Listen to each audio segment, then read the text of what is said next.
গতকালকে অভিষেক ব্যানার্জি জনরোষের সম্মুখীন হইল, হেনস্থা হল, মায়ের খাল।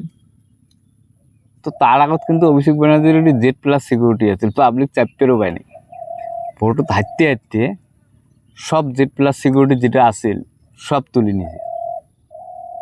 ফলে মানুষ যাই হোক, পরিকল্পিতই হোক আর রিয়েলি হোক, জনরোষের সম্মুখীন হইল। কিছুদিন আগত আবার শুভেন্দু অধিকারী তখন বিরোধী দলনেতা আছেন, নানান জায়গায় গিয়ে অমন জনরোষের সম্মুখীন হয়েছে। অনেক জায়গার মধ্যে এর গাড়ি ভাঙি দেওয়া হয়েছে, এর কনভয়ের ভিতরে আক্রমণ করা হয়েছে। তো পরিস্থিতি বদল হয়ে গেল।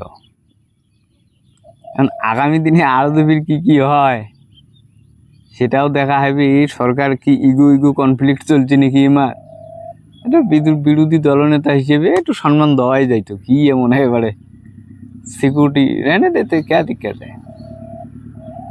এই যে টিএমসির যে সমর্থকগুলি মোটামুটি মরি গেছে, এই লোকগুলো বর্তমানে একটু একটু কথা কবা লাগছে যে ইয়ার কলো তো ওরায় না। তো যে টিএমসিটি মরি গেছে ওইটাকে একটা জীবিত করার কাম করলেন।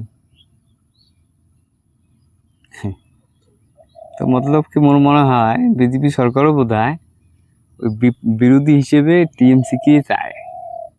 সিপিএম বা কংগ্রেস এই জাতীয় দল না আসলেই মনে হয় আমার ভালো হয়।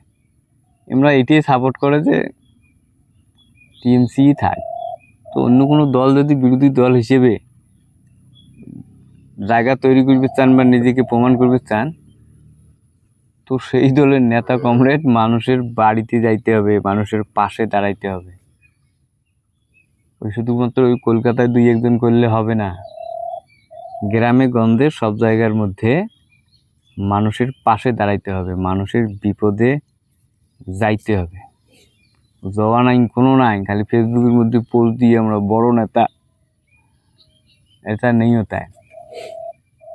তো ঠিক আছে, ভালো থাকবেন। এখন মার খাইছি, কি করা যাবে, খায়া যেমন কর্ম তেমন ফল। কিছুদিন আগত কিছু উদ্ভাট উগ্র ভাষায় ভাষণও তো দিছি, তো তারও তো একটা শাস্তির দরকার আছে। এই শাস্তিটা হয়েছে ওর। এর পরে থেকে নিজেকে যদি সংযত করে, উগ্রতা থাকে যদি দূরে থাকে, তো মানুষ হয়তো বা ভালোবাসে, আবার ওর লড়াইটাতে যোগ দেবে। আর যদি না থাকি ওই অমন হয়ে যায়, উগ্রতায় মাকল ইগো খেলা, ফির মানুষ আর টিএমসিটার করবে না। বর্তমান সময় এই যে অভিষেক ব্যানার্জি হেনস্থা হওয়ার পরে সব মানুষের দৃষ্টি মমতা ব্যানার্জির থেকে সারিয়ে অভিষেক ব্যানার্জির দিকে চলে গেছে, যে অভিষেক ব্যানার্জির আগামী দিনে কি স্টেপ বা কি নেয়। বিরোধী দলটাকে বাঁচিয়ে রাখার দায়িত্ব একমাত্র অভিষেক ব্যানার্জির উপরে। দলটাকে যেভাবে বরবাদও করছে, বড় দায়িত্বটাও আছে। লোহা বিকারও দেখতে দিদির মতো লড়াইটা তোমার ভিতরে আছে কি নাই, আমরা তোমার সাথে আছি।